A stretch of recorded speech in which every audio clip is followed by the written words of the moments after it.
Olá, muito boa tarde. Sejam todos muito bem-vindos a mais este webinar promovido pela Católica Porto Business School. Este é um webinar que se enquadra dentro de uma temática abrangente e que a Católica Porto Business School tem promovido sobre o chapéu de Moving to the Future, e é com esta ideia de nos movimentarmos melhor, com maior eficiência para o futuro, que hoje estamos aqui convosco para falarmos de um tema muito preciso à volta das questões relacionadas com o financiamento bancário.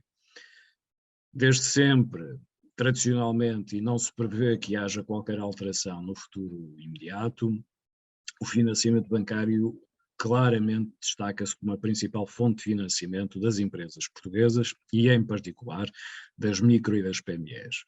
Por isso, este, não sendo um webinar direcionado em exclusivo para este núcleo de empresas de menor dimensão, mas seguramente terá aqui um maior enfoque. Importa também mencionar que o público-alvo, obviamente, é generalizado e, portanto, nesse sentido, não cerceia o discurso que aqui vai ser utilizado, que vai, essencialmente, enfim, ter a ver com uma opinião muito pessoal da minha parte. Desde já uma apresentação prévia. O meu nome é Paulo Alcarva, sou docente da Católica Porto Business School e diretor do curso de financiamento bancário para empresas e, portanto, este tema está diretamente correlacionado com a estruturação deste mesmo curso e que desde já vos convido a observarem a sua estrutura no site institucional da Católica Porto Business School.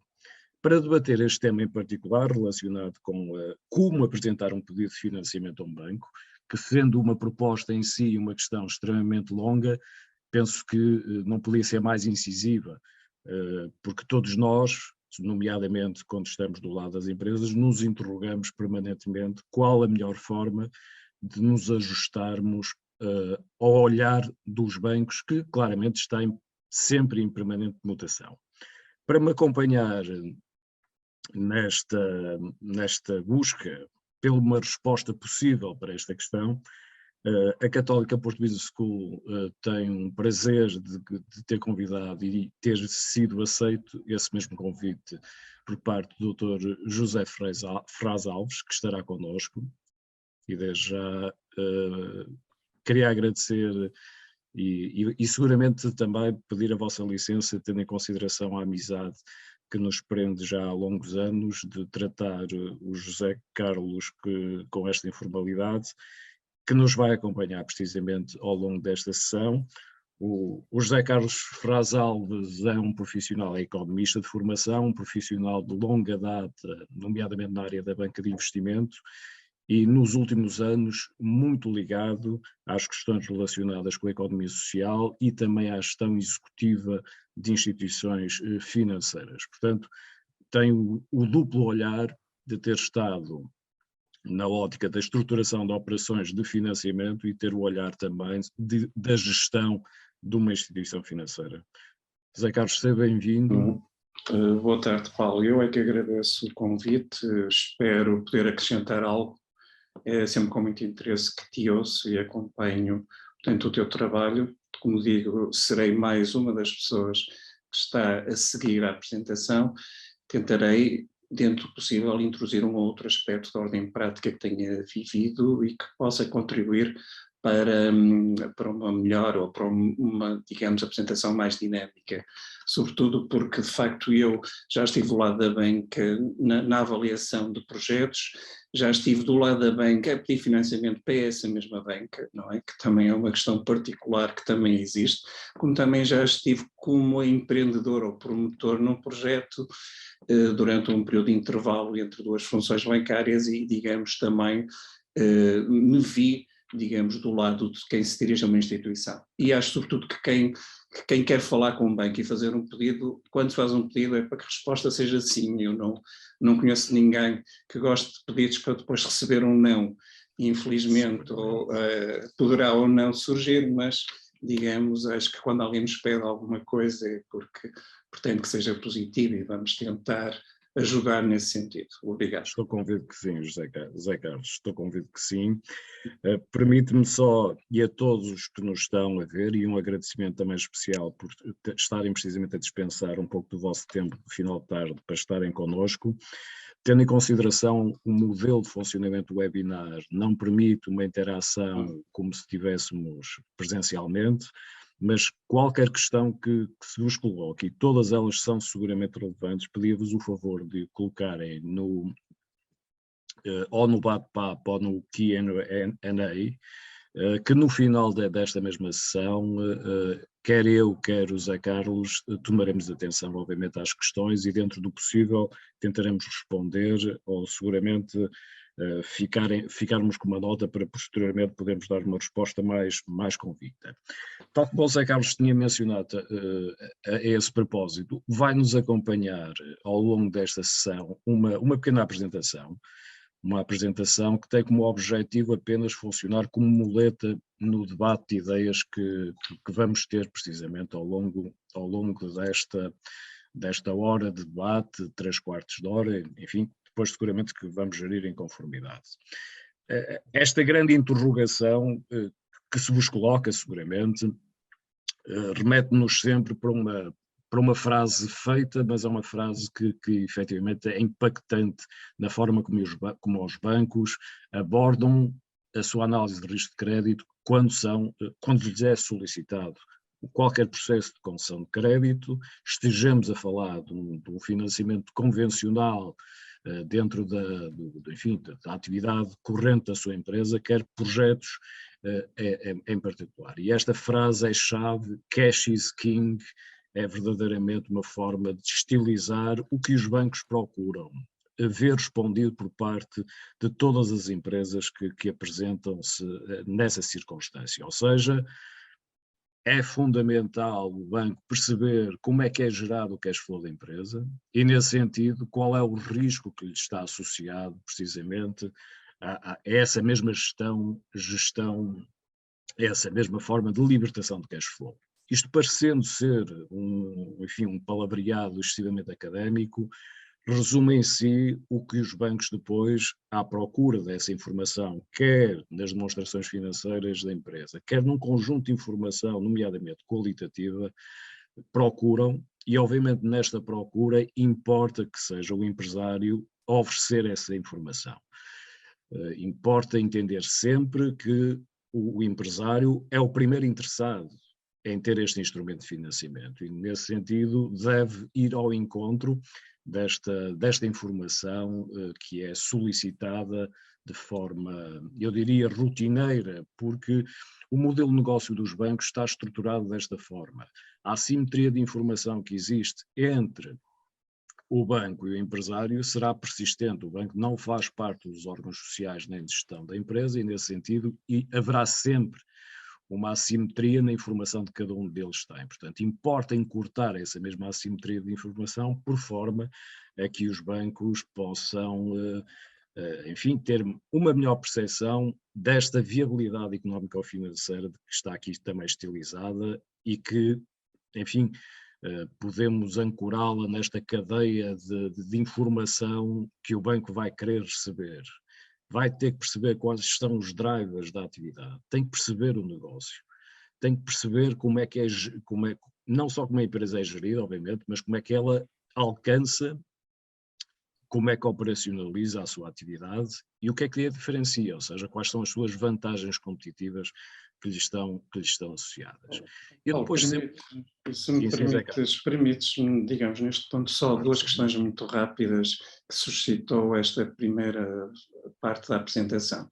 O curioso disto é que só em meados da década de 90 é que os bancos começaram a olhar para a questão do cash, da questão propriamente da tesouraria, porque não era, digamos, o enfoque contabilístico leva a distorções em análises que são feitas.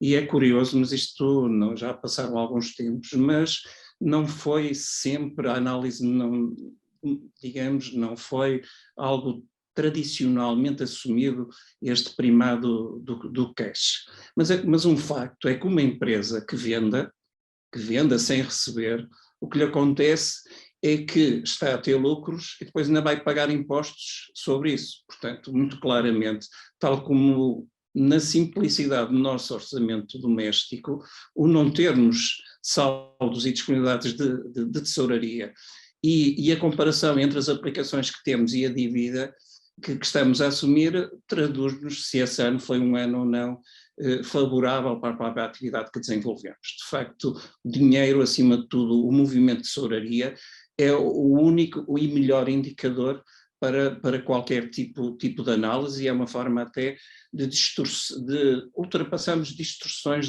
das próprias contabilidades, que muitas vezes algumas políticas contabilísticas levam a olhar para lucros que efetivamente não é dinheiro entrado em caixa. Este é um aspecto importantíssimo. O outro, Paulo, se me permites, esta questão das fontes de valores é das essenciais, das mais, digamos, críticas, quer para quem está a analisar, quer mesmo numa lógica de compreensão do negócio que estamos a desenvolver. Eu partilho, digamos, uma experiência que tive há poucas semanas com um amigo na área da mediação de seguros, em que nós demoramos algum tempo, os dois, a percebermos efetivamente qual era a fonte de valor dele, ou qual era sobre que variável é que devia incidir a sua preocupação. Portanto, até concluirmos que ela não era apresentar a gama dos seguros que tinha, mas era ser capaz de construir uma rede de contactos e dinamizar essa mesma rede. Portanto, nós, sejam atividades de restauração, seja a atividade de hotelaria, seja a própria promoção de uma atividade como é a atividade do ensino, tem toda ela associado a alguns fatores críticos sobre os quais é necessário incidir a nossa atuação e preocupação do dia-a-dia para depois se obter um dado resultado. Portanto, acho muito importante esta indicação deste pormenor fontes de valor, que muitas vezes nós trabalhamos sem percebermos bem qual é que é efetivamente o nosso negócio e a nossa função. Passo a palavra. Dificulta claramente, ou seja, se nós próprios que estamos a propor ao banco desconhecemos a raiz do valor que trazemos ao negócio, dificulta claramente o posicionamento do banco. Primeiro porque tem a percepção de haver esse desconhecimento do lado do promotor e isso intranquiliza necessariamente na avaliação de risco. Por isso partilho integralmente dessa tua visão. Um outro elemento que é absolutamente crucial é pensarmos sempre na empresa como uma força viva em permanência e em continuidade. E por isso esta ideia da estabilidade, da consolidação dos cash flows futuros é também crítica.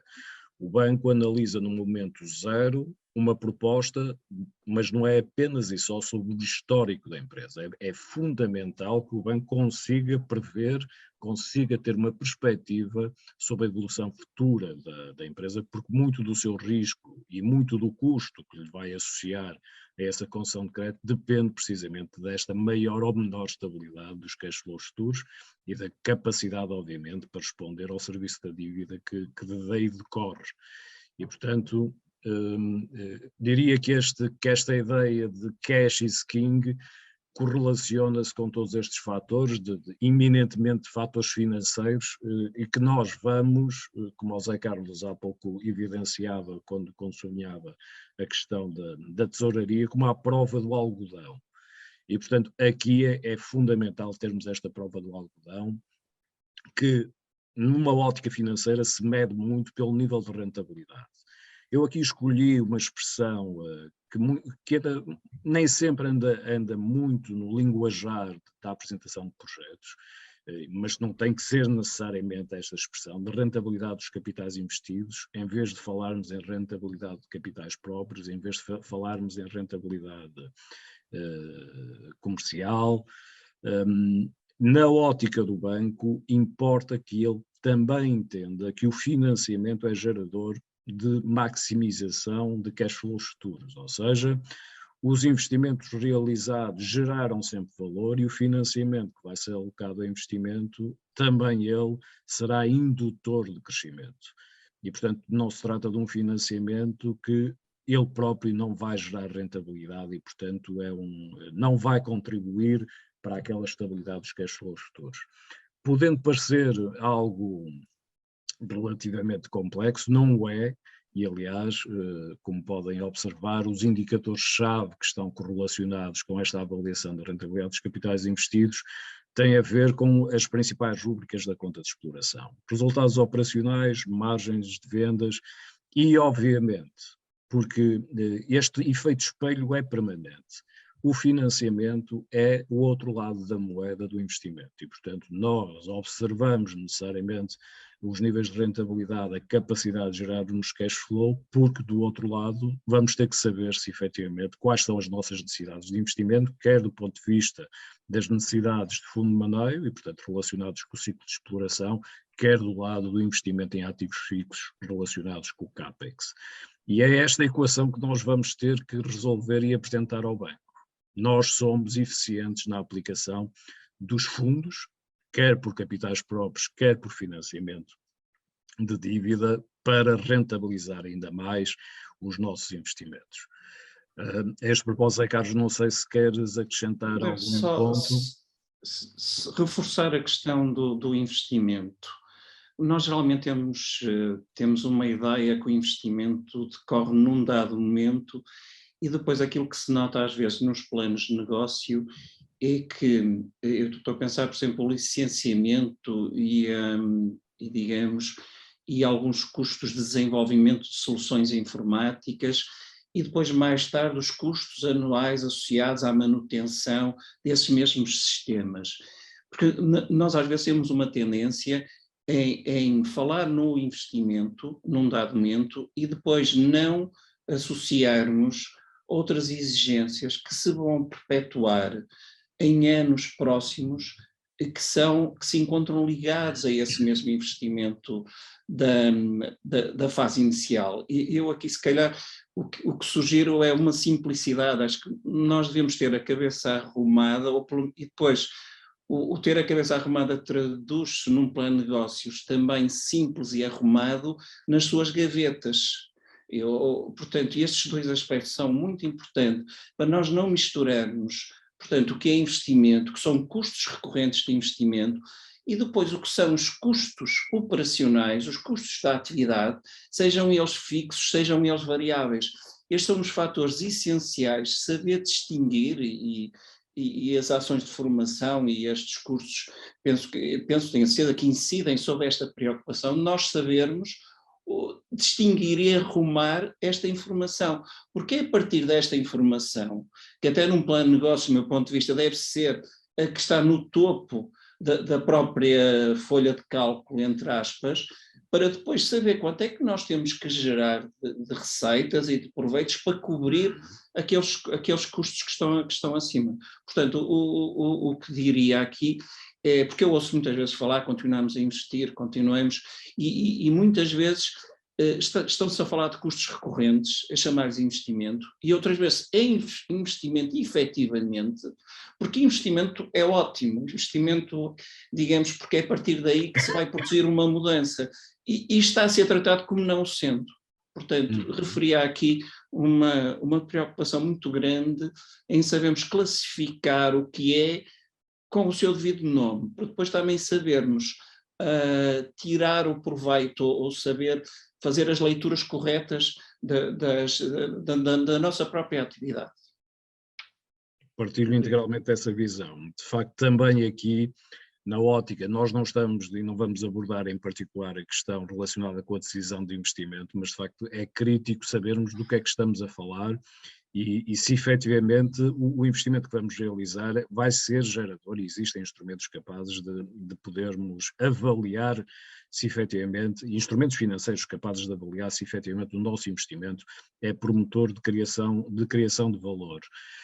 Eu era capaz de partilhar também aqui um exemplo, dando conta precisamente de algum impulso investidor que muitas das vezes não tem razoabilidade nenhuma. Recordo-me há uns anos ter havido uma febre na indústria têxtil, nomeadamente na área da tinturaria e na área da impressão, onde a capacidade instalada da impressão digital que era residual e num curto espaço de tempo, e estamos a falar de cerca de um ano e meio, a capacidade instalada de impressão digital em Portugal mais do que superou todas as necessidades possíveis e imaginárias que eram expectáveis para os próximos 10 anos.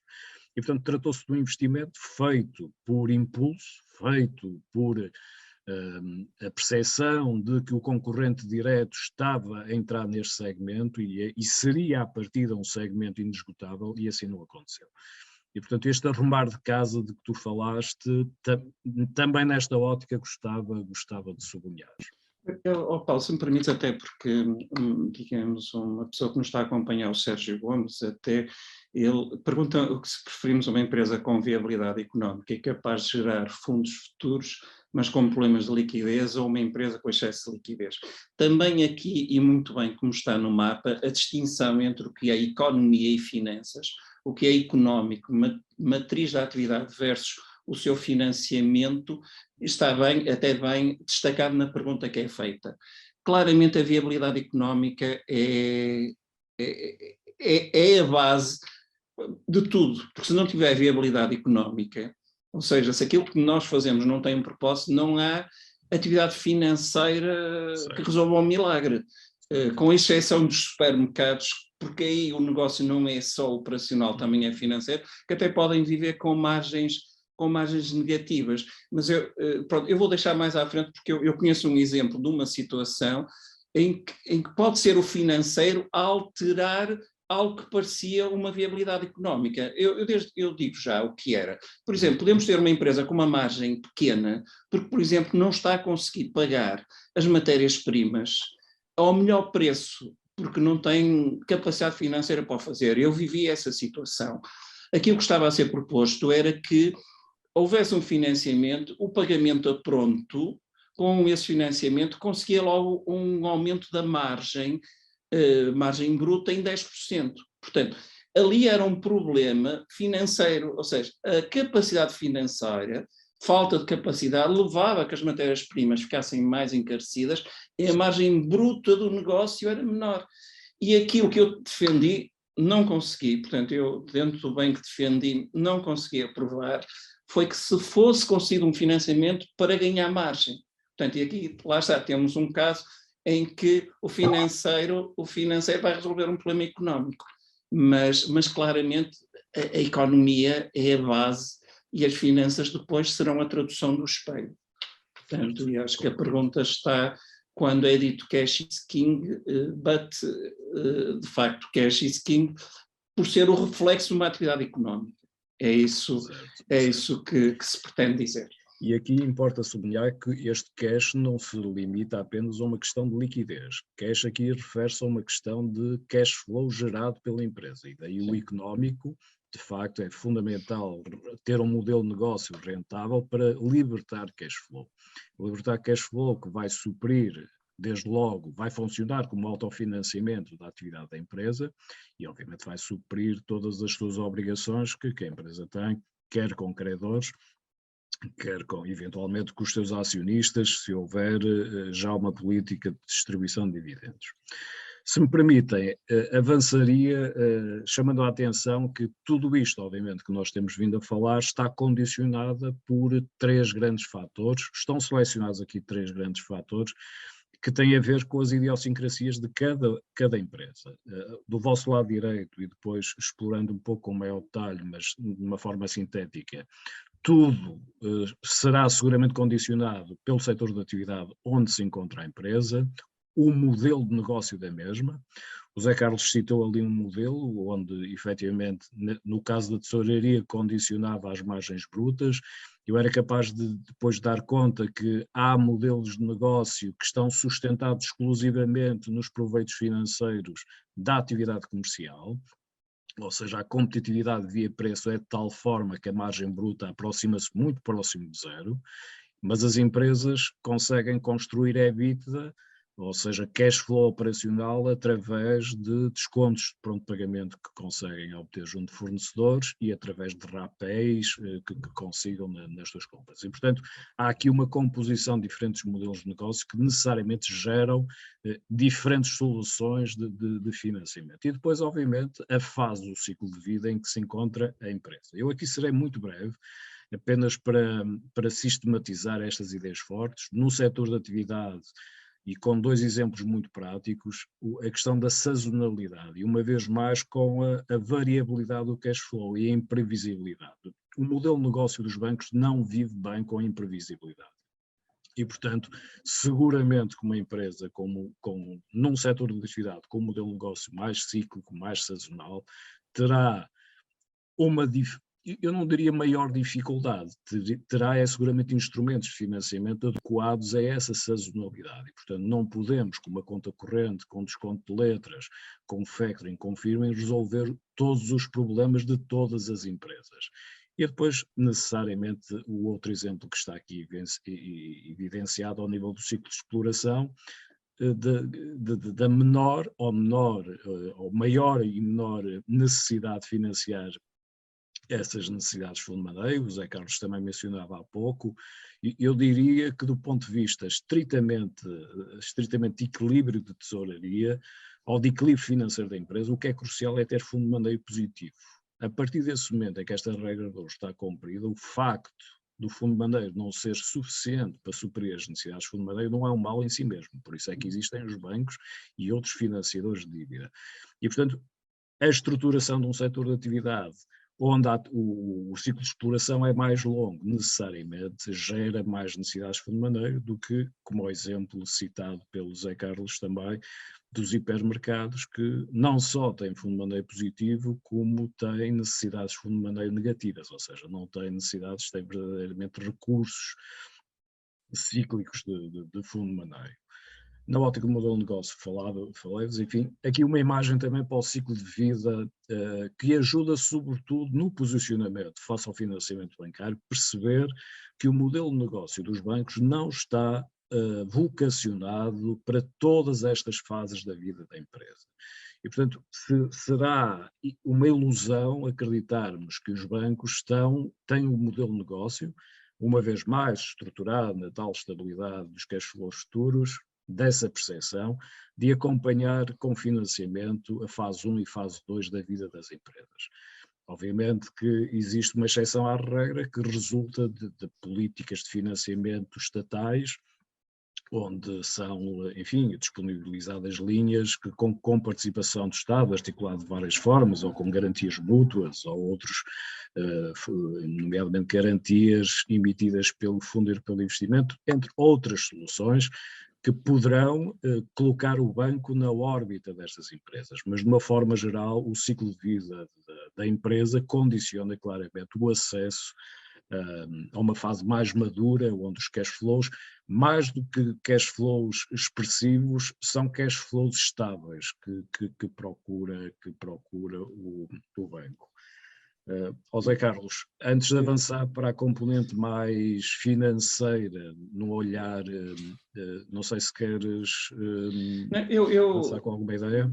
Duas muito rápidas. A primeira é que a questão de estudos de mercado, entre aspas, ou a análise do setor é uma das análises mais difíceis de ser feitas e que muitas vezes mais tratada com base em, entre aspas, copy-pastes e recolhas de informação sem o devido escrutínio é feita por parte das entidades, ou seja, é crucial esse aspecto e muito difícil. Para mim, sou sincero, a análise setorial, a análise dos mercados, face às condicionantes todas que nós vivemos, e nós em 2 anos já vivemos não sei quantas crises, se bem que eu tenho um presidente da instituição onde eu trabalhei, dizia que não se lembra de viver sem crise, porque nós andamos sempre, agora até temos a crise da poeira no ar, portanto nós andamos constantemente a saltar de umas crises para as outras, mas faz muita falta por parte, e sugiro aos gestores, aos empresários, como eu também numa fase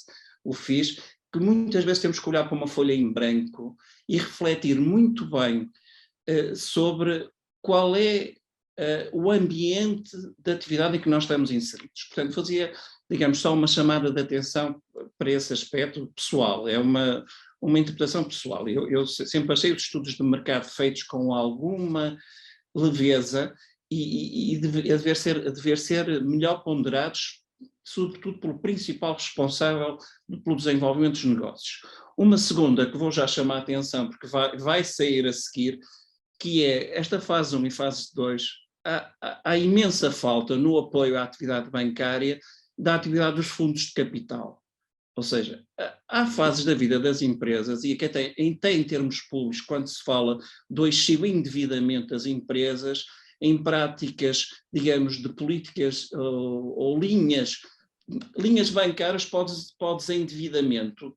Isso até é um bocadinho contraditório. Portanto, isso consegue-se com fundos de capital e continua a não haver uma oferta pública no apoio a empresas de um parceiro de capital no desenvolvimento dos negócios. Parceiro de capital que sai e deixa entrar o banco quando o negócio começa a ter um determinado rendimento. E aí há falhas. Que existem alguns mecanismos privados, mas há digamos, do meu ponto de vista, um pouco enfoque nessa necessidade. Portanto, mas era apenas essa questão. Certo. Esperemos que, obviamente, aqui o Banco de Fomento possa ser mais interventivo, eventualmente, nessa componente. Ele funciona mais na ótica de ser fonte de funding para os fundos, nomeadamente para as sociedades gestoras de fundos de capital de risco, mas obviamente também considero que há mais passos a dar. Paulo, se me permites, porque as linhas que têm sido feitas é financiamento com conversão em capital quando há incumprimento. Certo. Ou seja, financiamento com conversão em capital mais não é do que assumir a garantia da empresa, ou seja, tomar posição na empresa. Do meu ponto de vista, o que devia haver era o contrário, era o capital convertido em dívida. Ou seja, não devia ser dívida convertida em capital, mas devia ser capital convertido em dívida. Eu, relativamente ao Banco de Fomento, numa perspectiva mais de brainstorming sobre estas questões, é algo que já me chamou a atenção. Portanto, não há uma estruturação de capital convertendo uma dívida no capital da empresa, portanto, sai dívida e vai para capital, acaba por ser, digamos, a execução de uma garantia, digamos assim. Certo. Já uma coisa diferente é se tivermos um capital que, quando a empresa liberta dinheiro, transforma-se em dívida. E esse produto, sim, é que eu penso que seria interessante ser testado no mercado. Certo. É um pouco a sugestão que deixo. Faz todo sentido. De facto, o credor de dívida tem desde logo a prioridade, garante um rendimento fixo e, do ponto de vista de quem entra no capital, pode ver nisso claramente uma transformação da sua participação muito, muito positiva. Acho que, de facto, esse é um tema que dá pano para mangas, mas deixamos para outras núpcias. Ora, muito bem. Agora, olhando um pouco para o lado mais financeiro da questão, abordamos numa perspectiva mais económica e da necessidade de modelizar, de dar a conhecer o modelo de negócio e os value drivers do nosso negócio, como é que nós somos rentáveis, como é que nós rentabilizamos o nosso investimento, mas é fundamental não nos esquecermos do lado direito do balanço da estrutura de capitais. E aqui, uma vez mais, cash is king, na medida em que é para o banco questão crucial perceber se efetivamente a empresa tem meios livres de libertos suficientes para responder ao estoque de dívida, não só depois da crescida do financiamento que está a ser analisado, ou se no momento já tem um nível de alavancagem que não permite qualquer outro posicionamento. E dessa forma os bancos estilizaram desde há muito, do ponto de vista contratual, através de uma designação que é convencional dos chamados Financial Covenants, que é um conjunto de rácios, nomeadamente financeiros, que tenta precisamente controlar o risco no momento pós-contratual, onde a empresa é avaliada, a análise de risco é efetuada, mas estes Financial Covenants funcionam como cláusulas de incumprimento, não querendo obviamente o banco ter esse princípio de uma empresa chegar a uma situação limite de pagar e, portanto, reembolsar capital, pagar juros e incumprir um financial covenant, obviamente que o banco não tem um interesse direto em rescindir esse mesmo contrato, mas consegue, através destes indicadores, fazer o controle do risco.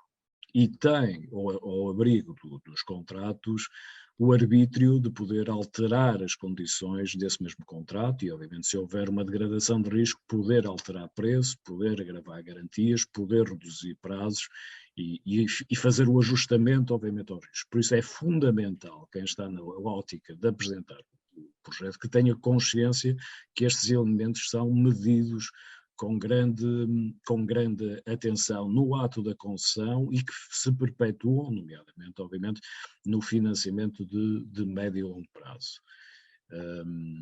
E tudo isto para irmos ter às duas vertentes, ou seja, hoje em dia todos nós estamos conscientes que as métricas que são utilizadas pelos bancos no processo de concessão de crédito passam por modelos enfim, denominados de rating, que é muito semelhante,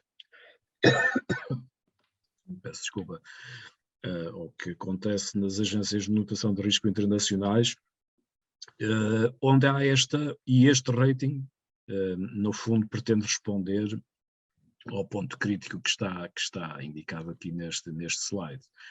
Eu permitindo, Paulo, bebas um pouco de água. Claro que sim. Porque não, tentando ajudar, mas não sendo capaz de o fazer com a mesma capacidade. Portanto, acho é que cada vez menos há informação qualitativa dada os processos de digitalização das decisões. Todos nós sabemos agora que podemos recorrer, portanto, facilmente a um site e ao telemóvel e estruturar um pedido de financiamento que vai ter uma análise puramente, claro, mais a nível do crédito pessoal, a nível empresarial, digamos, estamos a falar de vertentes diferentes e são distintas, mas quer numa, quer noutra, cada vez mais o trabalho de qualidade da gestão, riscos, informação qualitativa está a perder algum peso face à banca tradicional e se calhar, em alguns casos, com alguma perda, digamos, de capacidade de análise de situações. Nós, no fundo, isto quase... Há empresas, mas depois há pessoas, e o mundo é feito de pessoas, e as pessoas é que fazem a diferença. E conhecer as pessoas é algo essencial, portanto, portanto, para... Mas aí eu confesso que tenho uma visão otimista, ou seja, apesar dos movimentos de digitalização, eu acredito que a banca de empresas, nomeadamente a banca de empresas, nunca irá perder essa ligação direta aos clientes. Sou pena, efetivamente, de escalarmos o risco e com isso escalarmos necessariamente as condições na concessão de crédito. Eu acho que hoje em dia já existe um bom benchmark que estabelece essa comparação, que são as operações de crowdlending, que enfim, começam a ser vulgarizadas, inclusive em Portugal, onde todo o processo de análise de risco de crédito e de contratação, mas essencialmente aqui focado na análise de risco de crédito, é feita sem um contacto direto, ou pelo menos num conhecimento intenso da informação qualitativa da empresa, e obviamente isso reflete-se em prazos mais curtos e em custos mais elevados no preço do dinheiro. Sim, sim. E, portanto, acho que os bancos vão querer sempre primeiro ter obviamente uma economia de escala superior e para esse efeito tem que continuar. Às vezes esquecemos do essencial que os bancos vivem da sua margem financeira. Há movimentos de maior recuo face ao comissionamento, mas é da margem financeira que é gerado o produto bancário dos bancos. Portanto, os bancos vão continuar a querer conceder crédito e vão querer seguramente continuar a ser financiadas com captação de depósitos. Meus caros amigos, entretanto, o tempo vai correndo. Antes de respondermos a algumas questões e debatermos, permitam-me ou permitam-nos a nós os dois avançar para um ponto de maior sistematização de resposta à pergunta deste mesmo webinar. Porque tudo isto que tivemos a falar, no fundo, enfim, é uma análise numa ótica económica, numa ótica financeira, dos elementos-chave que devemos ter em atenção ao comunicar ao banco. Posto isto, fizemos aqui um pequeno exercício de um conjunto de informação que sistematiza precisamente aquela informação. Eu não vos vou amassar porque não vale a pena estar aqui, enfim, a detalhar todos estes elementos, porque todos eles vão de encontro enfim, não às dúvidas, mas seguramente às preocupações que indiciamos atrás. Mas no essencial, o que está aqui espelhado é a imperiosa necessidade de, quando contactamos, apresentamos um projeto a um banco, apresentamos a empresa a um banco, que sistematizemos através de um plano de negócios. E o plano de negócios, enfim, terá seguramente modelizações distintas. Agora, a informação que, no nosso entendimento, deve lá estar, passa pelas vertentes que mencionamos, não só a componente quantitativa, mas também a componente previsional, mas também, e aqui importa focar, e o Zé Carlos sublinhou isso muito bem, a componente qualitativa da informação. É fundamental, porque o negócio dos bancos continua a ser um negócio, no final, de confiança, e o que o Zé Carlos falava, que a importância das pessoas, a confiança estabelece-se entre pessoas, não se estabelece entre balanços, mapas de fluxos de caixa e demonstração de resultados. Obviamente que as coisas têm que estar todas elas interligadas, mas as pessoas, a sua idoneidade, a sua capacidade de gestão, a sua capacidade de organização, a sua capacidade de antecipação dos problemas, que está seguramente visto e observado no track record que essa empresa tem, uma empresa com história, é uma empresa que tem esse mesmo valor de passar vários ciclos de crises e, portanto, também isto é valorizado. E no nosso contexto, as crises não são assim tão poucas quanto isso.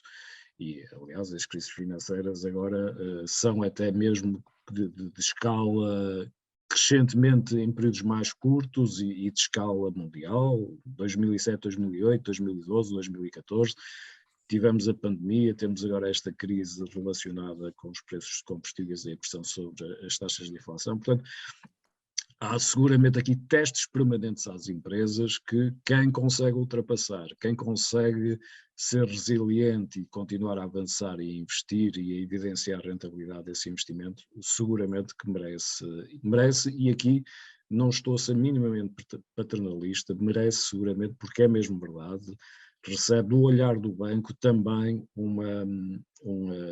enfim, um elemento positivo no processo de concessão de crédito. Diria, para terminar, a apresentação, mas a partir daqui seguramente elaborarmos, e o José Carlos, esta é uma matéria que também lhe toca bastante, concluir com este ponto, ou seja, quer no processo de apresentação, quer na continuidade, é fundamental uma ligação estreita entre o empresário, a sua equipa de gestão e o financiador. E agora eu diria que extravasava para além do próprio financiador banca. Qualquer financiador, desde que, obviamente, se estiver dentro do capital, e as soluções de financiamento por capital próprio têm essa vantagem de poderem estar dentro da empresa, fazer parte do corpo executivo ou não executivo das empresas, mas os financiadores sobre estruturas de dívida não têm essa possibilidade, e portanto nós temos que ganhar essa confiança. Porque esta é, como está aqui sublinhado, a informação atempada é de facto a matéria-prima da decisão. Não é uma crítica, eu penso que é uma constatação de um facto, e seguramente que todos, mesmo os mais críticos quanto ao posicionamento da banca, estarão de acordo comigo se vos disser que tomar decisões, muitas vezes em junho, com base em demonstrações financeiras de fecho de exercício do ano anterior, não é razoável. E, portanto, a questão aqui da proximidade, da antecipação dos problemas. Antecipar, o termo é mesmo esse, é antecipar. Em relação à banca, é antecipar. Nomeadamente do problemas também, Zé Carlos. Eu não quero florear muito, porque seguramente florear no sentido de também dourar excessivamente a pílula. Obviamente que os bancos também reagem perante o risco, e seguramente vocês podem apontar, bom, mas se eu antecipo um problema e se vou junto do banco, o que eu vou disputar é uma maior pressão imediata sobre o meu negócio. Mas não há alternativa. E seguramente... Se ela vier, digamos, porque verificando-se a situação, acaba por ser um pouco, digamos, impossível de contornar.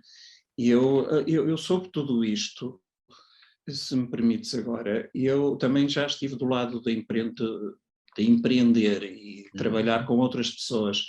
Ainda há muito a ideia de que não é necessário planear ou planificar ou digamos, ou elaborar um plano de negócios, pensar na estratégia. Há sempre a ideia que isto é tudo senso comum e são umas pequenas ideias, mas é importantíssimo e também conhecer, e há aqui, digamos, a apresentação faz por trás uma referência a matrizes que existem, que nos ajudam a saber sistematizar a informação.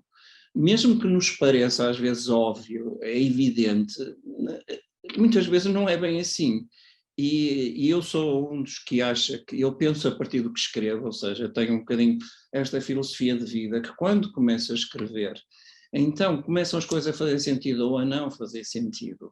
E é importante nós não, de alguma forma, reduzirmos um pouco a importância que têm estas matrizes teóricas que existem, porque elas são uns frameworks, são linhas, digamos, que enquadram reflexões que depois têm que ser vertidas em documentos até que nos permitam um guião, porque uma empresa não é um indivíduo, há de ser toda uma estrutura. Porque eu chamo a atenção da importância de fazer os trabalhos de casa, de estudar, de preparar, digamos, fazer os estudos, analisar as estratégias, apresentar as contas, tudo isso não é perda de tempo. Tudo isso é que nos vai permitir não nos enganarmos a nós próprios, porque esta questão que se coloca em relação aos financiamentos é todos queremos que os projetos corram bem. Portanto, problemas que vão criar problemas às instituições, ou as próprias as entidades empresariais depois acharem, entrarem numa situação difícil, é mau para todos. Portanto, daí eu referi estes trabalhos de preparação e planeamento e preparação dos projetos é essencial. A transparência perante o banco é a transparência perante nós. Nós temos de ser os primeiros a não nos enganarmos, até porque há aqui uma relação de parceria e que deve ser deixado, eu até digo uma coisa, no momento de arranque é que deve ser tudo colocado, porque é sempre mais fácil encontrar soluções quando se arranca do que quando em curso de implementação começam os desvios. Aí é que o fator, digamos, de confiança e tudo isso começa a perturbar a busca das respostas. E também já agora deixava um outro conselho, que é nunca pensar que se um banco conclui por um financiamento em menor montante, que nós o aceitamos e avançamos para o projeto assim. Nós devemos ter sempre o máximo cuidado antes de avançar com os investimentos, em termos garantidos os montantes que nós entendemos necessitar para a sua implementação. E agora, penalizando o lado da banca, se a banca diz que é menos, que não posso, que se calhar devia financiar menos, se nós entendemos que isso é prejudicial e nos vai implicar mais tarde recorrer, é preferível não avançarmos. Até porque no momento zero é o momento em que, em termos de decisão, de capacidade negocial, o cliente tem mais força que o banco. Ou seja, é a altura de colocar essas questões. Portanto, portanto, um grande conselho é que nós avancemos sempre de consciência perfeitamente tranquila e confortáveis perante aquilo que vamos desenvolver. Porque se vamos desenvolver já desconfortáveis e preocupados, não vai correr bem. Portanto, e eu deixo este conselho, portanto, já estive do outro lado, já avancei, sem saber sequer o valor do investimento total, e já me aconteceu 2 vezes na vida, portanto, e com esta formação toda, anos e anos de banca, e depois deparo-me, e chego ao dia-a-dia no século XXI e continuam os projetos a serem feitos sem serem previamente enquadrados, portanto, isto não é para ser chato, é porque é preciso, é o tal trabalho de casa necessário para colher frutos. Portanto, deixo assim este portanto, esta preocupação. Eu acho que esse é um momento crucial, mas deixa-me sublinhar aquilo que tu disseste, ou seja, o modelo de negócio e tê-lo devidamente sistematizado não nos ajuda só no processo de intercomunicação, de interligação com o financiador, ajuda-nos a nós próprios a gerir convenientemente a nossa empresa e sermos mais eficientes e mais produtivos. Portanto, há aqui claramente é win-win. Muito bem, meus caros. Entretanto, o que pretendíamos, no essencial, comunicar eram estes temas. Permitam-me só, tendo em consideração as questões que foram colocadas, o Zé Carlos já respondeu ao Sérgio Campos relativamente à questão da sua interrogação sobre se cash is king é bastante. Eu penso que nós também já respondemos à questão que o Pedro Simões tinha colocado relativamente às startups e à sua ligação direta com o financiamento. Claramente o modelo de negócio dos bancos não lê na perfeição uma empresa nessa fase da sua vida, a não ser que esteja integrada em linhas protocoladas e haja uma política de financiamento pública para acelerar e, no fundo, para colocar os bancos a acelerar o financiamento dessas empresas. Agora, importa não esquecer que existem outros instrumentos para esse efeito. O Zé Carlos citou um que deixou água na boca relacionado com o financiamento por capital. Fundos de capital, eu deixo fundos de microcapital, ou seja, pequenas operações, não queiram só fazer operações de bilhões e milhões, certo. Pequenas operações é melhor e por aí do que os incentivos comunitários, fundos comunitários. Eu também tenho experiência nessa área, com toda a burocracia que por aí vem. Se querem apoiar um projeto, até para o Estado, o melhor é ser parceiro do projeto, como fundo de capital, se correr bem até tem retorno. Portanto, quer dizer, eu não assim, eu sou altamente focado em defender as startups, fundos de capital, ou seja, é um parceiro no capital, não é um subsídio é dívida. Portanto, se for a fundo perdido poderá não ser, mas não... Isso tem outros problemas associados em termos de burocracia. É importante criar um fundo de microcapital, de apoio aos pequenos projetos que estão a arrancar com o ecossistema empreendedor que nós temos na cidade do Porto, por exemplo, ligado às universidades que têm importância vital na nossa cidade e na região e no país, por inerência, e fundos de capital faltam. Portanto, não é dívida, não é incentivo, é fundos de capital. Estou aqui a passar um bocado do coração uma preocupação que sinto. Portanto, não há resposta. E penso que para este caso... Acho que terminamos em beleza. Obrigado. Resta-me agradecer, antes de tudo mais, a vossa presença. Vocês que estão desse lado, este debate foi para vocês, espero que tenha sido útil. Convido-vos a visitarem uma vez mais o site da Católica Porto Business School, na medida em que esta escola de gestão está particularmente atenta em municiar com literacia financeira os empresários e, em particular, as micro e PMEs. Com este e aí tipo Paulo, permite, e aí tenho um tempo a refletir, enquanto gestão que eu também o fiz, enquanto estou nesse ambiente fora das empresas, é o ambiente certo para criar network e para refletir. Porque muitas vezes no dia-a-dia não conseguimos. Muito bem.